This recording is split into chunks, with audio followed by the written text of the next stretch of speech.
I'm so honored to be here, and I want to thank everybody for allowing us to be a sponsor. I've been in this industry a long time, and I want to use this time to talk a little bit about personal pain. I want to share with you a quick story about my personal journey and how I arrived here. First off, I'm very happy to be here, as I said, and I want to thank David and the IAB for making this happen. A few years ago, I developed debilitating back pain to the point where I had to go to doctors. And every doctor I went to told me, you need surgery. I played football, I played college basketball, and like many of you, you've had back pain. Doctors told me L4, L5, for those of you that know L4, L5, is where you have no discs.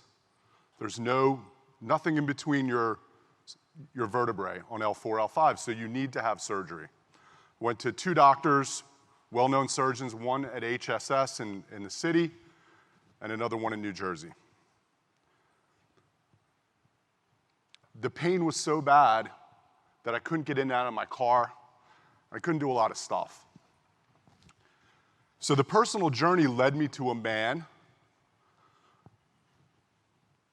who I later met. But on the way there, I had to do a little bit of self-discovery before I met this man. And the self-discovery was this. We all experience trauma. We all have loss. We all have disappointment in our lives. We all, on some level, are harboring a lot of things that we internalize. I certainly have a multitude of those events, like many of you. And trauma, and I want to do this test for you, with you. I want everybody to take the right hand for 1 second. And I want you to put your right hand right here. It's called the great-grandfather test. Put it right here on your stomach. Your great-grandfather may have had an ulcer. Your great-grandfather may have had some stomach issues. Now I want you to go 4 inches backwards and look where the pain sits today. It sits right in our lower back. The ulcer over time moved. Nobody has ulcers anymore. Some people have stomach pain, but ulcers have been almost removed from the vocabulary of the world. But guess who drives Mercedes, Bentleys, McLarens? Back surgeons. It's a $40 billion industry. Out of nowhere. 40 billion. Spinal devices. So if you ever go to an orthopedic surgeon or a back doctor, they may be able to cure you. But I would recommend doing a little self-reflection. I would recommend getting to the real source of your pain. In my case, I was a lousy husband. I was probably, well, someone's cheering about I was a lousy husband. I wasn't a great partner to my wife. And I had regrets about how my marriage. I think I was an absent father when my kids were young because I was working on building a business, and I could have been a better father. I could have been a better son to my parents. And all of these things no longer sit where your great-grandfathers did. They sit in your lower back. And that journey that I went on changed my life. This man changed my life.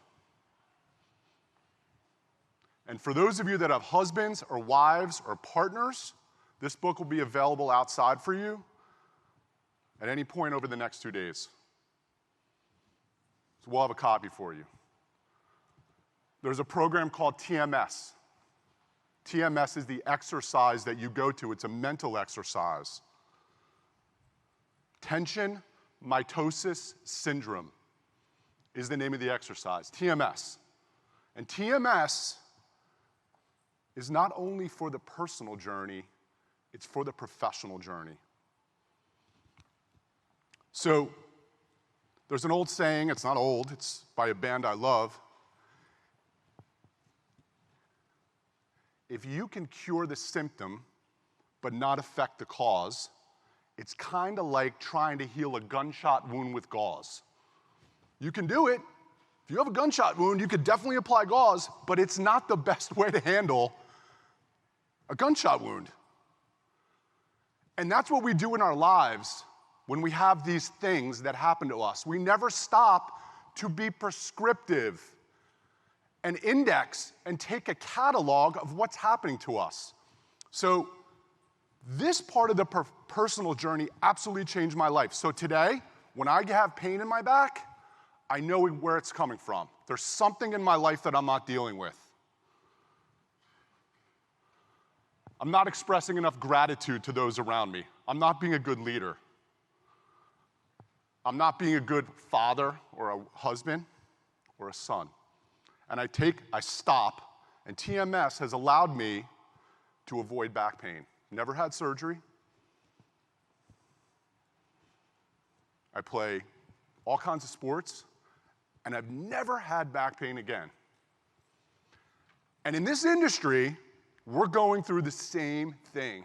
We have a lot of symptoms that we are battling.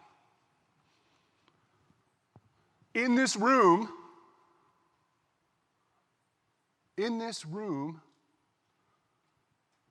there's only two things that people are tasked with, and the reason you're here in digital marketing, and marketing in general, and advertising, and data, whether you're a publisher or a marketer, it doesn't matter. There's only two key terms.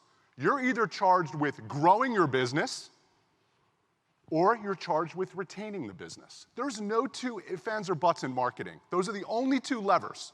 You're a growth, or you're in retention. There's a lot of things in between, but you have to map your companies back to one of those two things in an environment where every one of your bosses or your boards are looking at profit.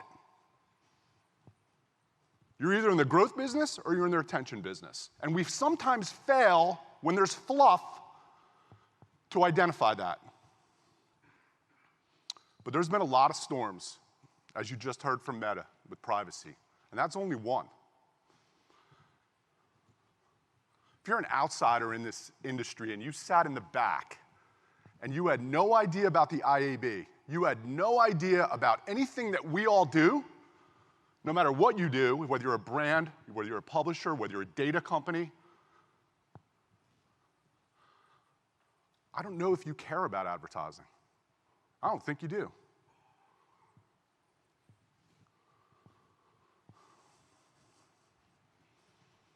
Here's some of the pain points in our industry. These are the symptoms.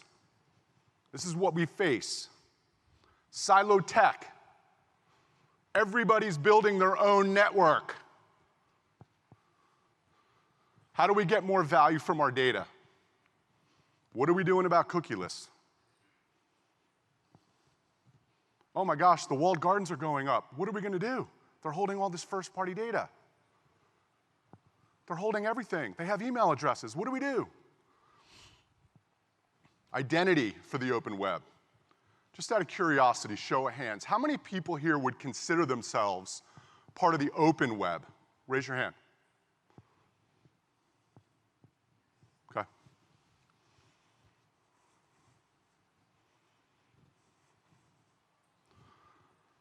Programmatic's going through an evolution. These are things just like my back pain that sometimes we don't address with our own companies and with ourselves.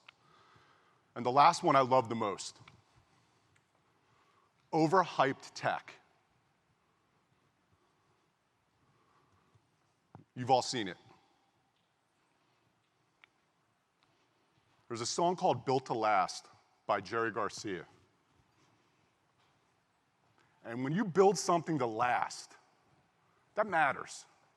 And in this business, you should want to partner with people who've built long-standing relationships and companies and technologies that actually make a difference, and just don't put a shiny gimmick tagline on things. There's companies that are springing up left and right that are features and not companies. And you need to be able to identify them, and that's a huge piece of pain for me. Here's the proof. Data is not readily accessible. Too many companies are still focused on third-party cookies. 51% of CMOs are concerned about the data challenges. And you see the bottom three. I don't have to go through each one individually. But you get the point. There is pain. And the reason we partnered with David and the IAB is because I believe this pain, the symptom, we can identify the causes, and if you're prescriptive enough in your own businesses to identify the causes, you can identify it and address it and be prescriptive. Now I want to be a little prescriptive on your pain. Everybody wants first-party data. For those of you that have been in this industry over 20 years, you'll remember the term incentivized traffic. There was dot-com era publishers that used to pay companies to drive traffic to their sites to inflate their ComScore numbers to an extent so they could get advertising. For those of you that have been around 20 plus years, you remember these companies. They basically paid on CPC, and they would buy 1 million clicks a day.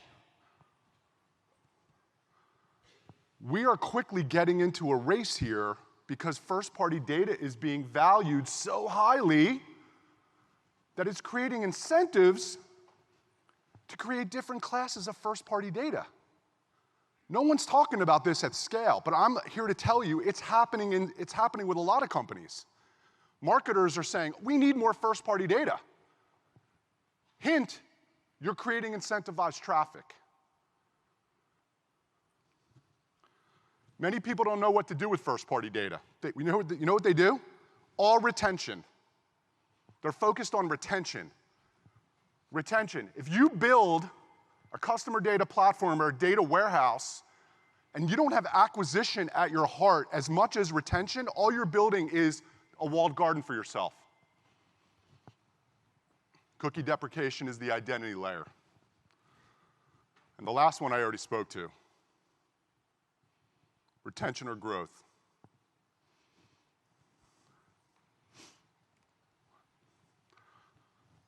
I want to close out with a couple things. The intersection of technology, identity, and connectivity is where our company sits. I want to emphasize that. Tech, identity, and connectivity. And over the past 15 plus years, we have built an interoperable, I said this yesterday at an event, and it's worth repeating for this room. One of the key terms over the next 12 to 24 months is going to be interoperability. Whether you have authenticated first-party data, whether you need probabilistic data, or whether you need this term enrichment at scale.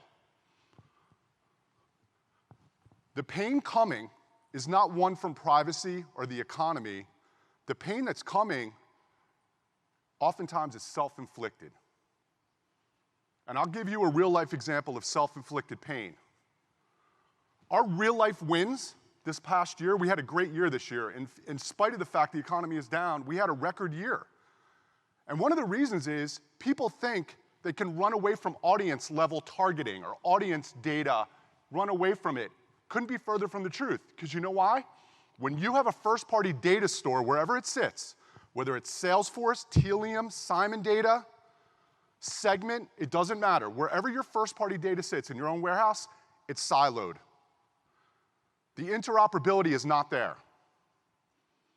So what our company does, and what many companies out there should be able to do, is quickly connect to any first-party data source to enrich it to allow for acquisition and your next new customer, and not simply retargeting over and over that same customer. Because in the world of the walled gardens, guess what? They want to sell you ads. The open web thrives, and where we all thrive is in a world where everybody wins. So we have a copy of the book, and I am more than welcoming anybody to come out. We also have massage chairs outside for those of you who like back massages. And I just want to thank you, and I want to thank the IAB for allowing us to be a sponsor. And my team is here also. We have a bunch of people here. So if anybody has any questions or anything, please grab one of my team members or myself at any point, and I want to thank you.